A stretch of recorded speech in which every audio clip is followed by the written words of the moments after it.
dia.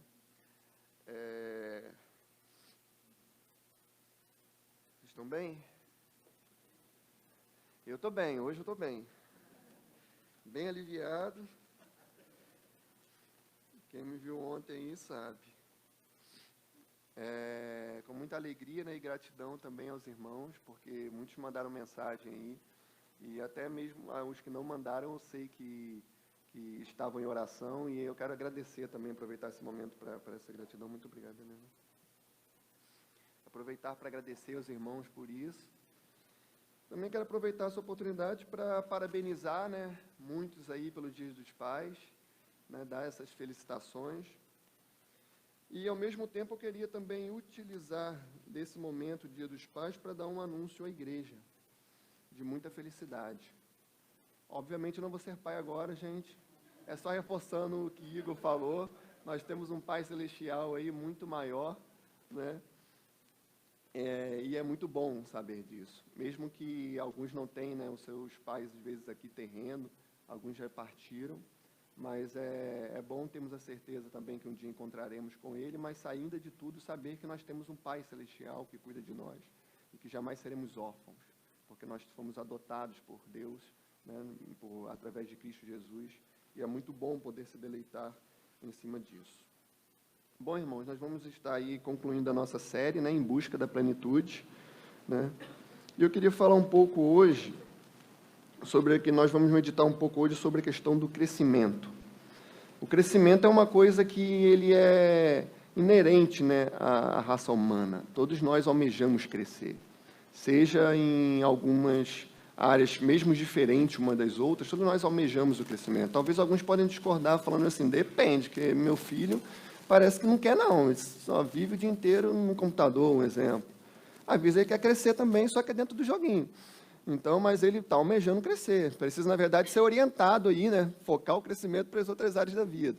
Mas todos nós queremos crescer. Uns podem falar, o meu só quer saber de jogar bola, ir para academia, também quer crescer também em outras áreas. A gente só precisa ir direcionar realmente, porque faz parte da humanidade querer crescer. Entendeu? Muitas das vezes a gente tem a tentativa, na verdade, de retardar o crescimento, né? Para quem tem aí os filhos pequenos, dão aquela coisinha, já está crescendo, podia ficar mais um pouquinho, não, segurar um pouquinho, passa tão rápido. E não dá para retardar isso. Normalmente as pessoas crescem, isso é comum à humanidade. Então, o crescimento é uma coisa almejada para todos. Seja um crescimento profissional, seja um crescimento pessoal, né, talvez no trabalho, alcançar outros lugares, crescer na vida, é uma coisa que a gente sempre é incentivado hoje também, você precisa crescer. E realmente precisamos crescer. Faz parte da vida humana o crescimento. O crescimento ele é uma coisa que seria um problema se nós não almejássemos crescer, né? A questão é que nós viemos pensar hoje no que de fato queremos crescer. O que de fato é importante para nós termos o crescimento? Qual é a nossa prioridade em termos o crescimento, né? Uma certa vez, conta-se uma história, né, nada verídica, por sinal, mas conta-se uma história que uma professora uma vez chegou para um aluno, para o Pedrinho, chegou para o Pedrinho e falou, olha, Pedrinho, o que você deseja para crescer? E ela não esperava, mas o Pedrinho veio empolgado. Ele falou, olha, eu pretendo começar de baixo, mas eu pretendo criar, trabalhar em algum lugar, depois eu abrir a minha própria empresa e crescer, expandir, ela virar famosa no mundo inteiro, eu ter um nome reconhecido, e, consequência disso, eu desejo também, por todo esse trabalho, ganhar muito dinheiro. Ganhar tanto dinheiro, mas tanto dinheiro que eu vou encher minha esposa de luxo, vou pegar para minha esposa, vou dar para ela carros importados, joias, bolsas, roupas de grife. E a professora, tá bom, Pedrinho, já deu para entender, tranquilo, deixa eu continuar aqui. Chegou para Maria e falou, Maria, e você? O que você quer ser quando crescer? Maria falou, eu quero ser esposa do Pedrinho. Entendeu? É a resposta mais lógica que a Maria poderia dar. Entendeu? O fato não é que Maria não queria crescer, ela também queria crescer, só que às custas do Pedrinho. Existem também aqueles que realmente querem crescer nas custas dos outros. Entendeu? Mas o sentimento de crescimento, ele é normal no ser humano. Nós precisamos disso. A questão é que, às vezes, crescer, ela custa algumas coisas. E nós vamos meditar um pouco nisso. É isso que o apóstolo Pedro ele quer trazer para nós aqui hoje.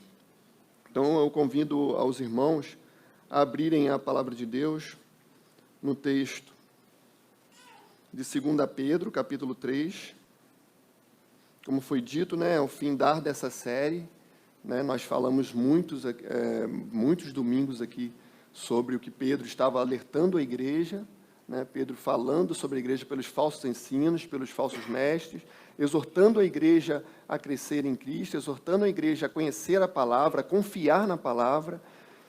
E agora ele continua aqui, nas suas frases finais, ele traz essa conclusão para nós. Pedro, é importante aqui, antes de lermos o texto, a gente notar aqui que ele vai começar o texto no verso 14, dizendo, portanto. E antes de ler esse texto, esse portanto, normalmente, ele é uma palavra de conclusão. Pedro, ele está concluindo o assunto. Então, ele começa dizendo, portanto, então, agora que vocês já ouviram tudo o que eu tinha para dizer, né, eu quero concluir para vocês. E o que, de fato, ele está querendo concluir? Queria trazer à memória o que a gente viu, né, semana passada, nós estávamos refletindo acerca da volta de Cristo. Pedro, ele estava fazendo um alerta à igreja, estava refutando os falsos ensinos da igreja, e ele conclui aí, a partir do verso 15, sobre todo esse alerta. Então, o que ele disse? Que Cristo voltaria, né, por mais que alguns falsos mestres, falsos ensinos estavam entrando na igreja dizendo que ele está demorando demais, então ele não vai voltar mais, a volta dele vai ser por outra coisa, foi só uma tipologia, aquilo que ele quis dizer. E Pedro começa a reafirmar para os seus leitores, ele de fato vai voltar, da forma que ele disse que vai voltar. Literalmente ele virá buscar a sua igreja, literalmente ele virá julgar o mundo. E Pedro começa a enfatizar isso. E ele começa a carta dizendo aqui, portanto. Ele está dizendo, então, visto que Cristo voltará para buscar a sua igreja, visto que Cristo ele vai julgar o mundo, que é certo a sua volta, portanto, e ele começa a dizer o que nós vamos ler aqui a partir do verso 14. Eu vou estar lendo na NVI, acho que o texto vai ser projetado. Diz assim, portanto, amados, enquanto esperam estas coisas, empenhem-se para serem encontrados por eles em paz, imaculados e inculpáveis. Tenham em mente que a paciência do Senhor significa salvação, como também o nosso amado irmão Paulo escreveu a vocês com a sabedoria que Deus lhe deu. Ele escreve da mesma forma em todas as suas cartas, falando nelas destes assuntos. Suas cartas contêm algumas coisas difíceis de entender, as quais os ignorantes e instáveis torcem, como também o fazem com as demais escrituras, para a própria destruição deles. Portanto, amados, sabendo disso, guardem-se para que não sejam levados pelo erro dos que não têm princípios morais, nem percam a sua firmeza e caiam. Cresçam, porém, na graça e no conhecimento do nosso Senhor e Salvador Jesus Cristo. Bom, Pedro, então, aqui ele conclui a sua segunda carta, ele está indo para a conclusão dessa carta, e ele exorta os seus leitores, ele começa a exortar aqui aos seus leitores acerca daquilo que nós acabamos de dizer. Jesus, ele voltará. E se Jesus ele voltará, então de que forma vocês devem viver? Ele começa a trazer uma aplicação para essa igreja. E ele começa a falar, Jesus ele vai voltar, é certa a sua vinda, eu já mostrei para vocês, eu comprovei para vocês que a palavra de Deus ela é verdadeira e ele voltará. Então, de que forma vocês precisam viver? Anotei algumas dessas formas aqui que a gente vai vendo a seguir aí pelos textos. E a primeira, ele diz o seguinte, sejam irrepreensíveis na conduta. Está aí no verso 14. Amados, enquanto esperam essas coisas, empenhem-se para serem encontrados por eles em paz, imaculáveis e inculpáveis. Tá? Ele fala aqui, imaculados e inculpáveis. Que vocês não tenham nada aí de culpa. O que o apóstolo Pedro está dizendo é que uma vez que Jesus voltará para julgar o mundo e buscar a sua igreja, nós devemos estar preparados, esperando ele de forma inculpáveis. Ele diz aqui também que nós devemos ser encontrados em paz e irrepreensíveis. A expectativa da segunda vinda de Cristo, ela tem que ser para nós um freio para o pecado. Ela tem que ser para nós uma esperança e um estímulo para que nós venhamos viver uma vida de santidade. O fato de sabermos que Jesus vai voltar tem que nos levarmos a viver uma vida onde Ele nos encontrará prontos. Precisamos buscar isso, e esse é o nome da série, Em Busca da Plenitude. Nós precisamos, de fato, estar buscando isso, vivendo uma vida de maior busca para que Ele nos encontre prontos. Apesar das nossas imperfeições, sabemos que somos imperfeitos. Sabemos que Ele vai nos encontrar aqui com nossas imperfeições. Existem algumas doutrinas, às vezes, que falam, tipo assim, olha, cuidado quando Jesus voltar. Cuidado, porque se tu estiver errando na hora que Ele voltar, tu vai ficar. A gente sabe que se a gente for levar isso a sério, ao pé da letra, a gente vai viver aterrorizado. Porque qual é a chance de, imagina, você está lá vivendo direitinho, pô, semana está maravilhosa, tudo dando bem. No dia que eu tropecei, Ele voltou, eu fiquei. Uma vida toda de piedosa, parece que ela não tem consideração a nada disso, fora que ainda disso enfatiza as obras como se elas fossem suficientes para a salvação. Você vai ser salvo. Então, a pessoa que viveu tudo errado, se ela tivesse certo na hora também, está tudo tranquilo. Por acaso ela acertou na hora, está tudo de boa. Mas aqui acontece que ele fala que não é esse o estímulo. Não é esse o estímulo. Paulo ele usa uma expressão que eu acho muito bela, por sinal, que ele fala que quando Cristo virá, Ele julgará o mundo como fogo, e os cristãos que estiverem prontos serão purificados nesse fogo e serão salvos. E ele fala bem assim, e aqueles que não estiverem prontos, a maioria de nós, às vezes, quando lê esse texto, a gente já espera, tipo assim, a gente parar por aí e tentar adivinhar o resto, a gente vai falar bem assim, vai ser queimado, condenado, julgado. Paulo ele fala bem assim, aqueles que não estiverem prontos, também serão salvos, porém sofrerão danos.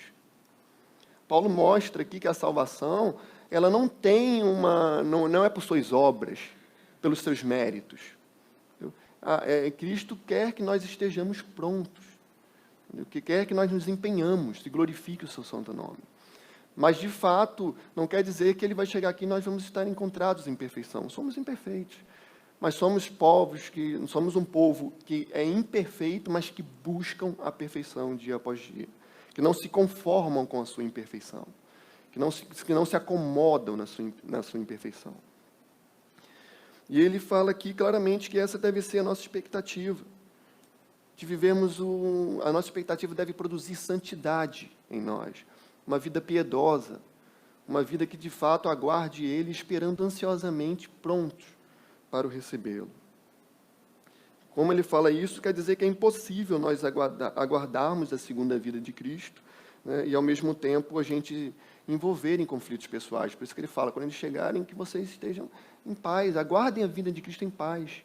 Quer dizer que é possível aguardar, então, a vida de Cristo e você viver em conflitos interpessoais. Mas Ele nos chama para viver uma vida de paz. E também nos lançarmos na santidade, fugirmos da impureza. A exortação de Pedro aqui, ela é objetiva, e ela diz que o Senhor deve nos encontrar aqui em paz, não tendo em nós nenhuma acusação, nós devemos estar irrepreensíveis, sem nenhuma acusação. Em 1 João, no capítulo 2, no verso 28, ele diz, filhinhos, agora permaneçam nele, para que quando ele se manifestar, tenhamos confiança e não sejamos envergonhados diante dele na sua vinda. Nos exortamos a estar aqui preparados para a segunda vinda de Cristo. E ele continua no verso 15 e 16, e o segundo ponto que ressaltado é que Pedro mostra para nós, ele fala, aceitem a verdade de Deus. Aceitem a verdade de Deus.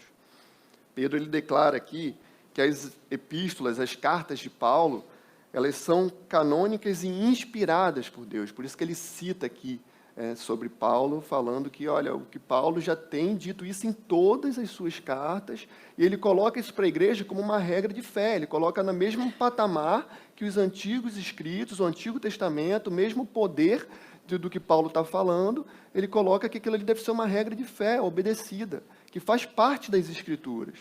É importante isso nos dias de hoje, Porque falsos ensinos nos dias de hoje nos diz que a palavra de Deus, a Bíblia, ela contém a palavra de Deus, não é a palavra de Deus. Isso é um perigo muito grande. Porque quando nós falamos que a Bíblia ela contém a palavra de Deus, eu estou dizendo que, em parte, aqui, muita coisa Deus falou. Mas, em parte, também tem muita coisa que Deus não falou. Qual é o perigo maior que a gente tem nisso aí? Quando eu concordo que ela é, em parte, a palavra de Deus, eu começo a selecionar o que para mim convém. Se ela é em parte, então isso aqui para mim é a palavra de Deus. Essa parte aqui já não é, não. E a gente começa, tipo assim, o que me incomoda não é. O que me beneficia, aí faz parte da palavra de Deus. Aqui Pedro ele exorta falando, toda a Escritura, ela é sagrada e ela é a palavra de Deus. Seja aquilo que você goste ou não, é a palavra de Deus e é suficiente para instruir o seu povo. Os apóstolos aqui, Pedro e Paulo, eles estão alinhados aqui pela mesma verdade. Embora eles tenham um ministério diferente, dons diferentes, eles estão alinhados na mesma afirmação. A palavra de Deus, ela é verdadeira e é real. E Pedro convoca que aceite a palavra de Deus. Tudo que o apóstolo Paulo escreveu, aceite essa palavra de Deus. Vivam o que foi proposto aqui na palavra de Deus. Pedro confessa aqui também que Deus deu uma capacidade especial para Paulo, para tratar com profundidade aí a sabedoria bíblica. Ele deu alguns temas aí que ele até fala, tipo assim, é difícil de compreensão. O próprio Pedro ali, que viveu com Jesus, viveu ali no meio dos apóstolos, ele afirma, ele deu temas que Paulo fala de algumas coisas que realmente é difícil para a gente compreender. Ele fala claramente. Então, é uma coisa que às vezes dá até para a gente pensar, tipo assim, cara, graças a Deus não sou só eu, né? Porque às vezes a gente tem aquela ideia, poxa, eu estou lendo tudo e é difícil, eu li 2, eu li 3 vezes e é difícil. Pedro afirma que, cara, ele escreveu algumas coisas que realmente é difícil de compreensão. E Pedro faz referência aos escritos de Paulo também, porque foi Paulo, mais do que qualquer outro autor no Novo Testamento, que insistiu em alguns desses temas, principalmente esses temas que explicam o plano de Deus para a humanidade. E Paulo ele enfatiza muito esses termos, sobre a graça de Deus, sobre a salvação que não seja por obras. Especialmente nas cartas aos Romanos e a Efésios, Paulo ele explica essa relação entre Deus e a sua igreja. E por séculos aqui, é importante ressaltar que os gentios, para serem salvos, eles precisavam se tornar parte do povo de Israel. Isso era muito comum, por séculos isso acontecia. Então, vamos dizer que se nós vivêssemos naquela época, se a gente quisesse ser salvo, era imputado a nós que nós vivêssemos como o povo de Israel. A gente teria que se tornar judeu, começar a adaptar as práticas judaizantes, teríamos que andar como eles andavam, os rituais que eles faziam, entendeu? Tanto que, por muitas das vezes aqui mesmo, até o próprio Paulo e Pedro, teve uma época que eles tiveram um desentendimento acerca de Pedro, às vezes, estar falando para o povo viverem parecidos como os judeus viviam. Entendeu? E esse mesmo Paulo que exortou Pedro, falou, olha, não impute para ele o que nem a gente é capaz de viver. E agora a gente vê Pedro, você não vê Pedro com birra de Paulo. Pedro podia chegar ali muito bem e falar bem assim, você está Paulo, o cara veio aqui brigar comigo aqui, na frente todo mundo está escrito, e o povo todo está vendo aí o que ele fez hoje em dia. Entendeu? Mas não, ele cita Paulo aqui como alguém usado por Deus e fala para a igreja, ouçam o que Paulo tem a dizer e ponham em prática isso. Isso traz uma grande lição para nós. Porque às vezes, por alguns motivos, às vezes nós temos um desentendimento com os nossos irmãos, ou às vezes somos chamados a atenção pelos nossos irmãos, e por conta disso criamos uma birra aí de não falo mais com ele, não olho mais para ele. Traz uma lição para nós aqui. E voltando ao que Pedro falou, quando ele chegar, encontram-se em paz, vivam em paz entre vocês, que essa seja a forma de vocês esperarem a volta de Cristo. Mas aqui, ele deixa claro aqui que essas coisas, né, elas devem estar presentes na igreja, mas os ignorantes e os instáveis, elas têm dificuldades de entender os ensinamentos de Paulo. Ele deixa muito claro aqui no texto. Algumas pessoas, é verdade também, que algumas pessoas cultas e estáveis, com discernimento espirituais, também podem ser confusas diante de algumas passagens bíblicas e doutrinas. Porque o próprio Pedro, ele falou, cara, tem texto que é difícil de compreensão. E às vezes na nossa tentativa de harmonizar o que nós achamos aí aparentemente, né, em aspas aí dizendo, contradições que nós chamamos, porque nós às vezes não temos facilidade de entender como algumas coisas se relacionam na Bíblia. E existem realmente coisas que são difíceis. Por exemplo, a lei e a graça. Paulo bate muito em cima disso. Entendeu? Foi dado a lei, mas nós não somos salvos por obediências à lei, somos salvos pela graça de Deus, porque somos incapazes, na verdade, de obedecer à lei. Israel e a igreja, a fé e as obras. E muitas vezes o pessoal também tinha essa dificuldade de entender isso. Ah, mas se eu sou salvo pela fé, então eu não preciso fazer obras. E os falsos mestres, o que eles faziam? Eles usavam esses temas, esses versículos aí fora de contexto, e distorciam esses versículos acerca da Escritura para enganar o povo. Como eles não davam conta de entender como isso funcionava, eles pegavam esses versículos e começavam a distorcer eles, tentando explicar. E até mesmo o apóstolo Paulo aqui, eles faziam algumas objeções assim contra Paulo, ou falsos ensinos, dizendo que Paulo ensinava algumas coisas que ele não ensinava. Então, eles acusavam, por exemplo, Paulo de ensinar que, pelo fato de sermos salvos pela graça, o nosso modo de viver ele não faz diferença. Eles destacavam isso. Olha, Paulo ele fala tanto que nós somos salvos pela graça. Paulo, então a gente pode viver do jeito que a gente quiser, que a gente é salvo pela graça mesmo, não tem nenhum problema contra isso. Eles faziam isso. Havia também algumas vezes que eles disseram também que Paulo ensinava que nós devíamos praticar o mal.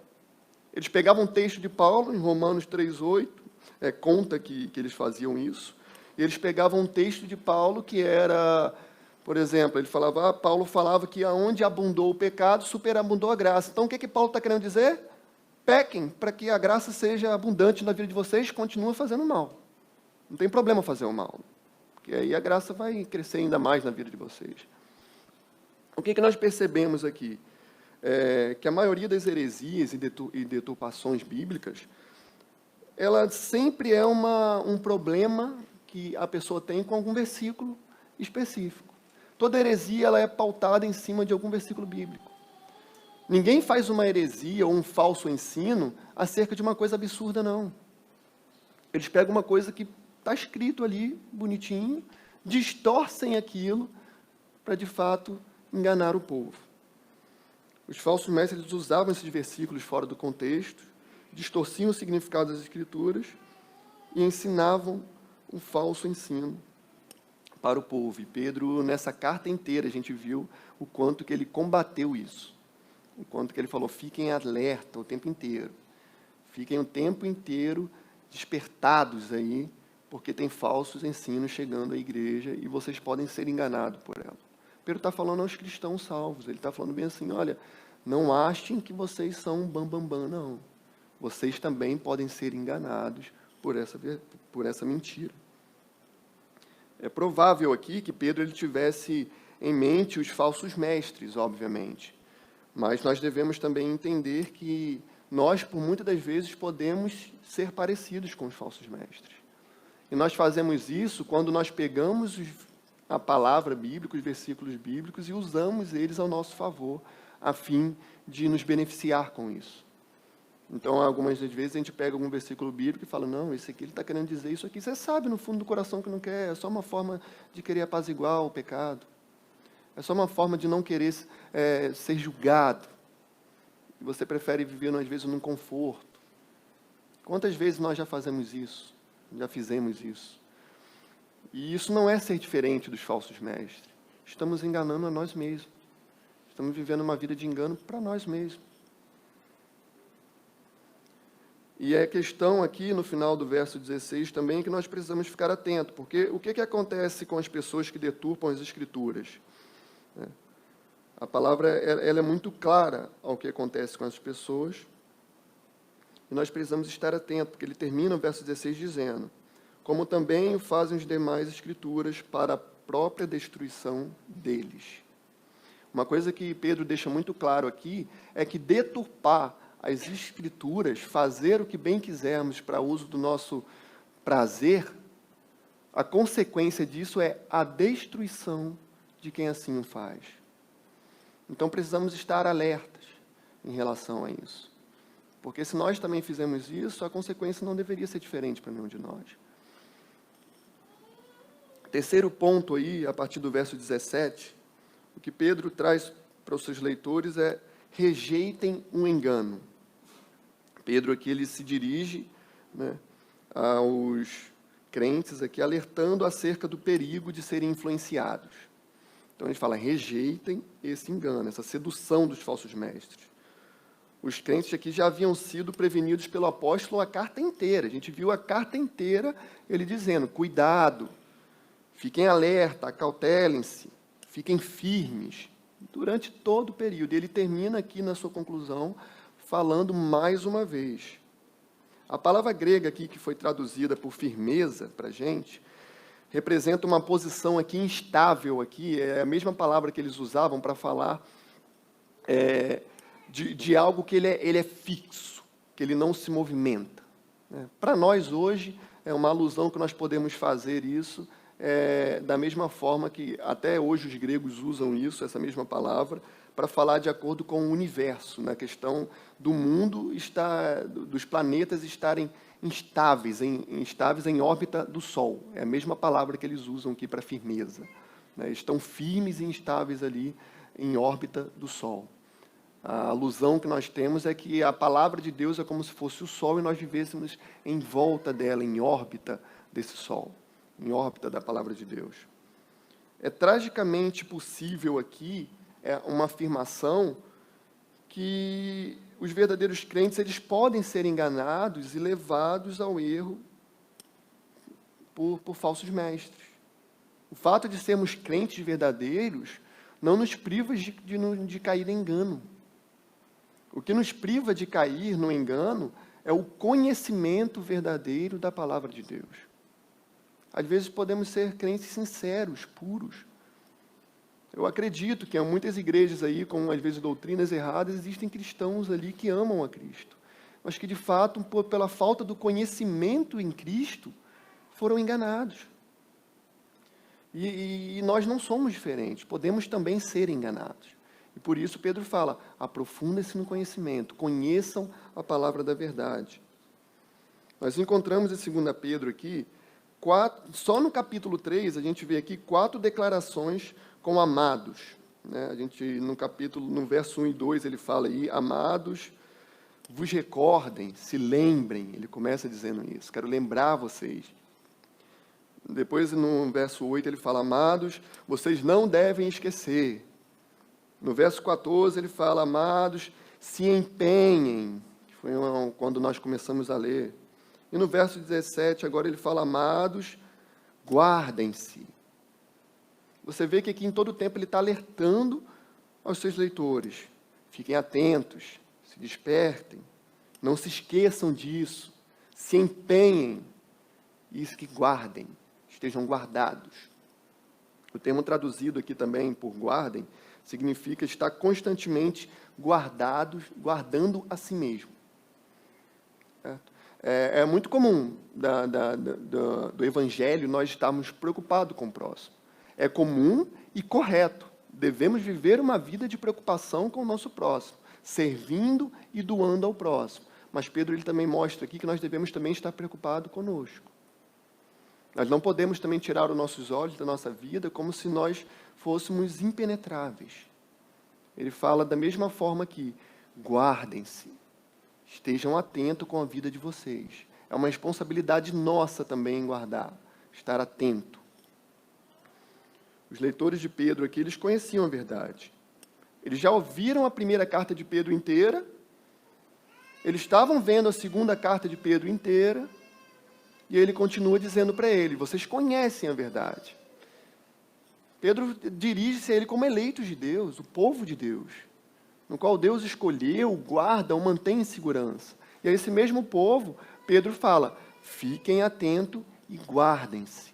Guardem-se porque existem falsos ensinos, enganos rodeando vocês e que vocês estão expostos também a isso. É fácil para as pessoas aí com algum conhecimento bíblico se tornarem excessivamente confiantes. Isso é muito comum. Achar que, tipo assim, olha, eu conheço muito da Bíblia.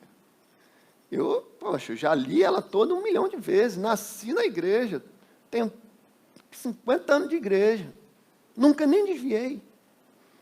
E às vezes essa confiança na própria vida, no próprio conhecimento, e ela acha que ela não precisa estar atenta. E Pedro aqui ele está alertando, vocês precisam se guardar. Precisam estar todo o tempo atentos. Em 1 Coríntios 10, 12, Paulo fala uma coisa interessante. Ele fala, aquele, pois, que pensa em estar de pé, veja que não caia. Isso é um alerta para todos. Aquele que sabe aí que está de pé, que está tranquilo, cuidado para que não caia. Cuidado para que não caia. Existem muitas pessoas aí com um intelecto absurdo, que viveram a palavra. Nós temos muita gente. Muita gente. Há pouco tempo mesmo, uma pessoa muito intelectual e bastante influente na igreja cristã. Escritor de vários livros, pastor, mestre, doutor. Há pouco tempo, virou padre. E às vezes você pensa, cara, um cara estudioso, doutor, escritor.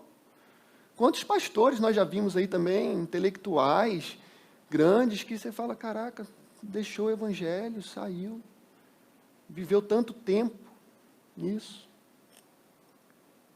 Eu não lembro o nome não, senão eu até falava. Não tenho crise com isso não. Eu costumo dizer que algumas coisas assim, a gente vive numa sociedade que a gente fala, ai, falta de ética, falou o nome do cara, não sei o quê. Não é falta de ética, não, é alertando o povo a quem você está ouvindo. É alertando a igreja aos falsos ensinos que estão entrando. Tem uma frase que o pastor Sávio costuma usar e a gente não deve esquecer. Quem poupa o lobo, sacrifica a ovelha.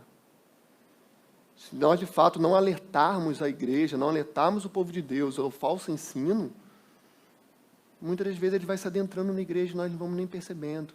E vai levando muita gente a crer no falso ensino. Então, de que maneira nós cristãos aqui podemos manter essa firmeza, esse alerta que Pedro nos propõe?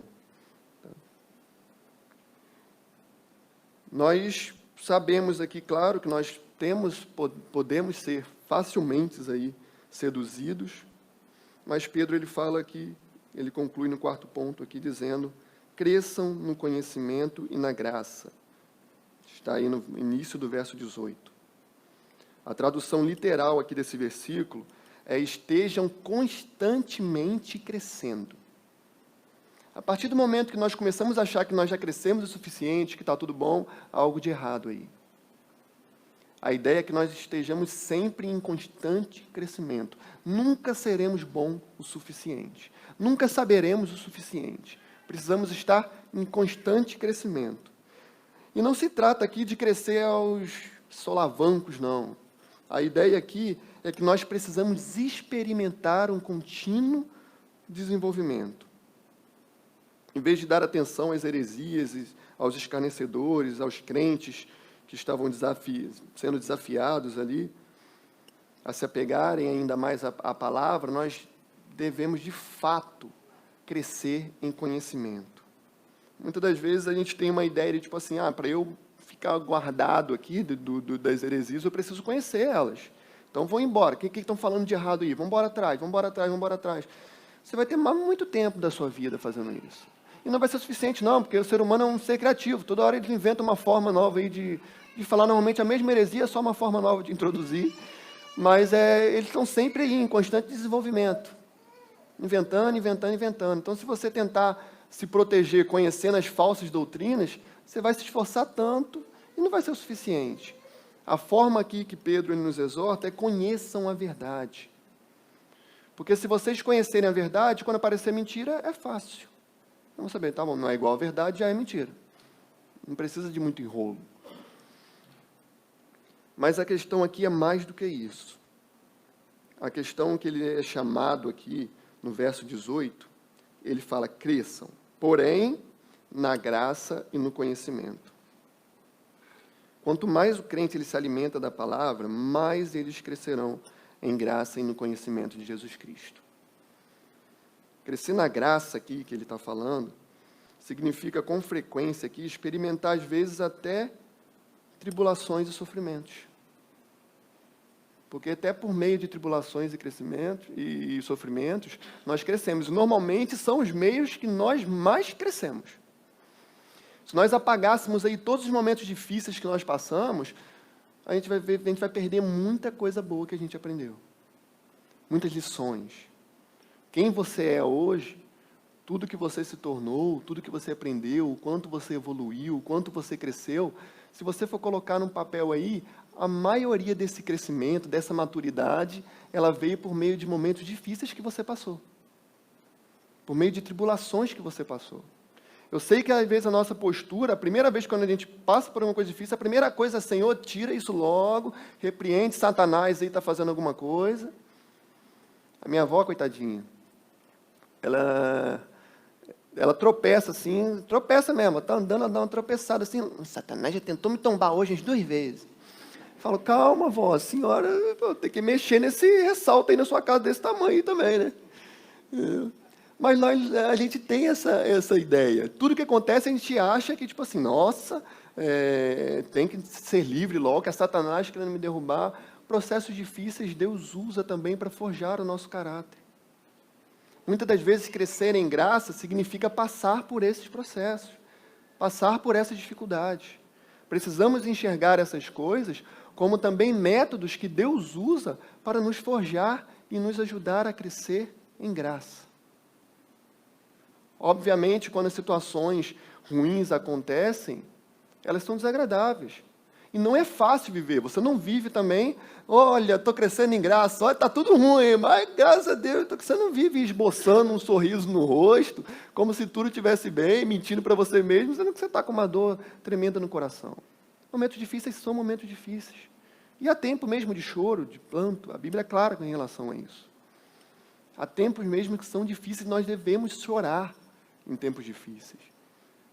Entendeu? Mas é lembrar que Deus ele coordena todas as coisas. Os tempos difíceis, eles são iguais para todos. Para quem é salvo, para quem não é. Está aí para todos nós. Vamos passar por tempos difíceis. Agora, a forma que nós passamos, a nossa postura em relação a como vamos passar por isso, ela muda muita coisa. Quando passarmos por um momento difícil, o melhor a se fazer seria, Senhor, nesse momento difícil, me mostre o que o Senhor quer, o que eu posso aprender com Ele. Usa Ele para que eu me fortaleça. Usa Ele para que eu me pareça mais com o Senhor. Que nesse momento tão difícil, eu venha me importar como o Senhor se portaria aqui. Venha me comportar como o Senhor se comportaria. Que em momentos de tanta escuridão, que eu seja luz, que eu brilhe a sua luz. Obviamente não é errado para que esse momento passe. Orar para que esse momento passe. Nós oramos. Devemos orar. Mas que nossa oração seja, Senhor, que ele dure o tempo que tem que ser. Porque às vezes dura mais também pela culpa nossa mesmo. Às vezes o tempo que já devia ter passado, mas a gente que insiste no erro, a gente que insiste em manter aquilo ali, a gente que às vezes não toma uma posição para virar o jogo, que deveria ter tomado. Então a gente deve orar também para que Deus nos alerte, mas que de fato ele dure o tempo necessário. Apenas o tempo necessário. Crescer em graça significa, com frequência, experimentar essas coisas. E só se experimenta a graça de Deus de fato, infelizmente, irmãos, nós humanos somos assim. A gente só experimenta a graça de Deus de fato mesmo, pura. A gente, na verdade, experimenta todos os dias, mas a gente só percebe que a gente experimenta quando se esgota todos os nossos recursos. Enquanto a gente está fazendo, a gente acha que não. Está acontecendo porque eu fiz. É porque eu fui lá. É porque eu me posicionei. A gente só percebe que foi a graça de Deus mesmo quando a gente já fez tudo, não tem como fazer mais nada, aí a gente admite. Aí a gente fala, foi a graça de Deus. Mas por que foi a graça de Deus? Porque eu fiz tudo e não deu certo, então foi a graça de Deus. A gente tem uma dificuldade de entender a graça de Deus até quando a gente se posiciona. às vezes a gente acha que se a gente se posicionar também não é a graça de Deus. Ah, se foi o irmão que te ajudou a sair dessa, aí não foi a graça de Deus, foi o irmão só. A graça de Deus, ela abrange todas as coisas. Ela abrange todas as coisas. Em crescer em graça, muitas das vezes vai significar a viver coisas que nós chamamos de naturais. Alguém ajudando, uma oportunidade que se abriu. Isso tudo é a graça de Deus, irmãos, manifestada de formas diferentes. As lições aprendidas na escola da graça, elas são sempre custosas. Essa é a realidade. Mas valem a pena. Como eu falei, se nós tirássemos tudo que nós aprendêssemos no meio desses momentos difíceis, de fato, o que a gente seria? Quem seríamos nós hoje? Como seria o nosso caráter? Se nós não tivéssemos aprendido tantas lições, se nós não tivéssemos quebrado a cara tantas vezes, como seríamos hoje? E crescer em graça significa também tornar-se mais semelhante ao nosso Senhor Jesus Cristo. Olha que interessante que diz em João 1,16. E todos nós recebemos também da sua plenitude e graça por graça. Crescer em graça significa ser semelhante a Jesus Cristo. Estar se transformando dia após dia em semelhança à imagem do Filho de Deus. E ele continua dizendo aqui, cresça na graça e no conhecimento. Quanto mais conhecemos a Cristo, mais cresceremos na graça. Não se trata aqui, é importante ressaltar que não se trata aqui de conhecer um dogma, sabe, de ter Jesus como um objeto intelectual. Ah, eu conheço, eu li na Bíblia quem ele é, eu sei onde ele nasceu, sei o que ele fez, sei quando ele morreu, ressuscitou depois de 3 dias, eu conheço. Ele não está falando de você ter Jesus como um objeto intelectual, de saber quem ele é. A ideia aqui é conhecer. Conhecer é diferente de saber quem é. Quando você fala, tipo assim, olha, eu conheço fulano de tal, eu conheço, eu sei quem ele é. De fato. Eu conheço. Agora tem aquela pessoa que eu sei quem é. Não, de verdade, eu não conheço. Todo mundo aqui sabe quem é Neymar. Quantos o conhecem? Conhecer é diferente de saber quem é. E o que Pedro aqui está nos dizendo é conheçam. De fato, conheçam. E nós não podemos tratar a Cristo, o seu Evangelho, a sua vida como algo dogmático. Não é um conhecimento só a respeito de alguém, mas é uma intimidade com esse alguém. Precisamos experimentar. Não se trata de conhecer qualquer pessoa, de saber quem é qualquer pessoa, mas a pessoa bendita do nosso Senhor e Salvador Jesus Cristo. É prosseguir em conhecê-lo. O conhecimento aqui não é apenas teórico, mas ele é experimental. Precisamos experimentar isso dia após dia. E como é fácil, né, a gente crescer em conhecimento, mas não em graça. É muito fácil. Todos nós conhecemos muito da Bíblia, mas se nós colocarmos o quanto nós experimentamos da palavra de Deus, é muito pouco em relação ao que a gente conhece. Todos nós conhecemos muito da Bíblia, mas só colocamos pouco em prática. É muito fácil conhecermos, saber quem é, de uma forma teórica, mas não experimentar isso no dia a dia. Há um equilíbrio muito fundamental aqui quando ele fala crescimento e graça. A palavra de Deus sempre fala sobre isso, mente e coração, verdade e experiência. O conhecimento sem graça é uma arma terrível. Terrível. E a graça sem o conhecimento, ela pode ser também superficial. Porque como eu vou viver uma vida onde eu aplico o que eu não conheço? Como eu vou viver uma vida que eu tenha que refletir aquilo que eu não sei? Aqui há um equilíbrio muito grande. Você precisa conhecer e você precisa praticar, viver, experimentar. Que isso seja uma graça na sua vida, esse conhecimento. Cresçam em conhecimento e graça. Combinando as duas coisas, nós vamos ter uma ferramenta maravilhosa aí para a edificação da igreja, para a edificação da nossa vida, para a edificação da nossa família. Devemos sempre manter o equilíbrio entre adoração e serviço. entre a fé e as obras, entre o conhecimento e graça. Pedro, ao falar de crescimento, ele usa uma ilustração, na primeira carta de Pedro, no capítulo 2, ele usa uma expressão aqui de crianças recém-nascidas, quando ele vai falar sobre isso. E o crescimento espiritual e o crescimento físico, ele tem alguns padrões muito semelhantes. Em primeiro lugar, assim como no crescimento físico, o crescimento espiritual também nós crescemos de dentro para fora. Crescemos por nutrição.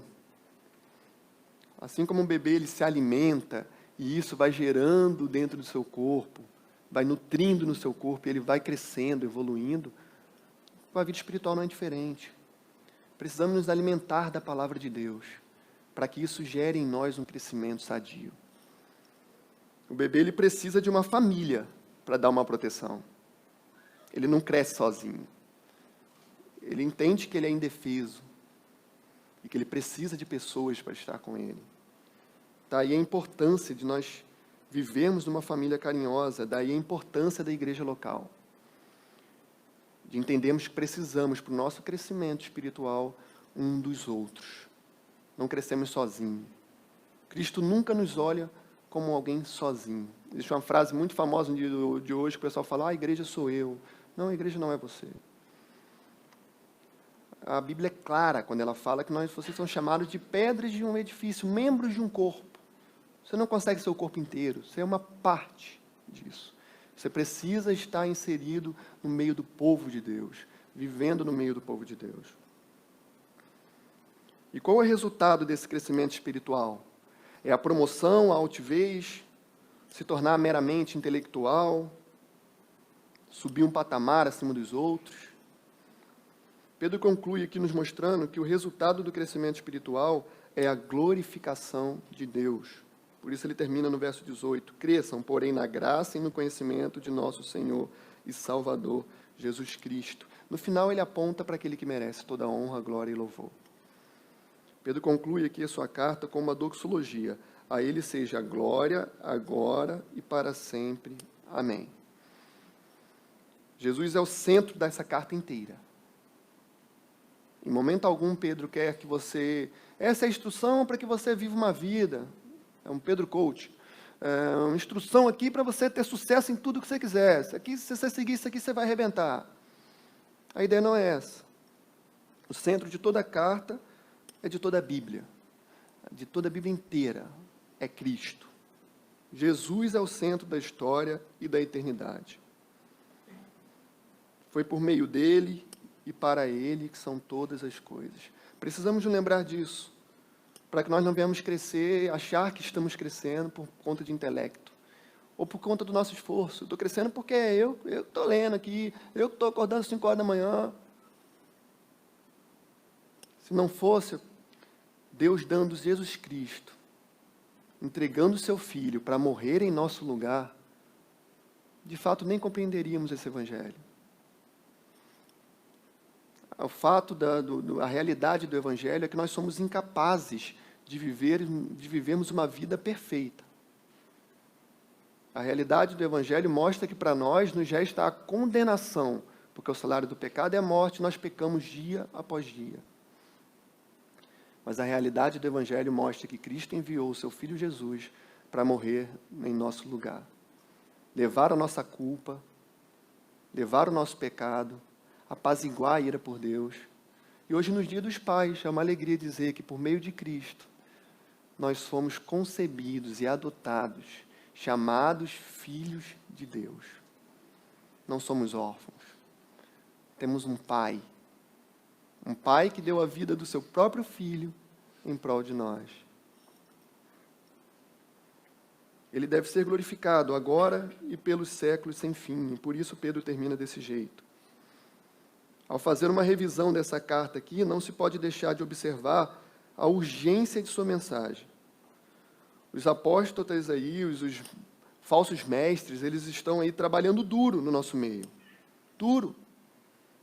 Para distorcer a verdade. E estão levando muitos. Pode entrar aí na rede social aí da grande maioria que você vai ver que está lotado de gente. Tem muita gente. Muito mais gente, às vezes, do que pessoas que estão pregando o Evangelho de forma fiel à palavra. É preciso, irmãos, nos guardar, crescer e glorificar ao Senhor, aproveitando o máximo todas as oportunidades que temos para ganhar os perdidos e aqueles que estão sendo enganados por falsas doutrinas e falso ensino. Seja diligente, de modo que a vida de fato venha glorificar a Deus. Empenhem-se, como Pedro falou, se esforcem para conhecer a palavra, para praticar a palavra, mas lembrando sempre, é Cristo quem nos sustenta, é o Espírito Santo quem aplica em nós a sua palavra. Somos totalmente dependentes de Deus para vivermos uma vida que glorifique a Ele. De fato, não conseguimos produzir uma vida que reflita a glória de Deus sem que Deus venha fazer isso através de nós. Sempre venhamos lembrar disso. Por mais que cresçamos em conhecimento, em graça, devemos fazer isso, sempre lembrando que se crescemos, é porque Cristo faz isso através de nós e em nós. E assim nós concluímos a nossa série Em Busca da Plenitude. Buscar a plenitude é isso, é estar em constante crescimento. Porque de fato não somos plenos. E só seremos plenos quando Cristo voltar. E enquanto Ele não volte, enquanto Ele aguarda pacientemente, que nós de fato devemos viver essa busca pela plenitude. Buscar esse crescimento em graça e em conhecimento. Não dando ouvido a falsos ensinos, mas mergulhando profundamente na graça de Deus e na palavra de Deus. Que isso seja, que tudo isso que Pedro nos alertou, nessa carta aqui, nós devemos de fato colocar isso em prática no nosso dia a dia. E viemos viver uma busca, de viver uma vida em busca da plenitude.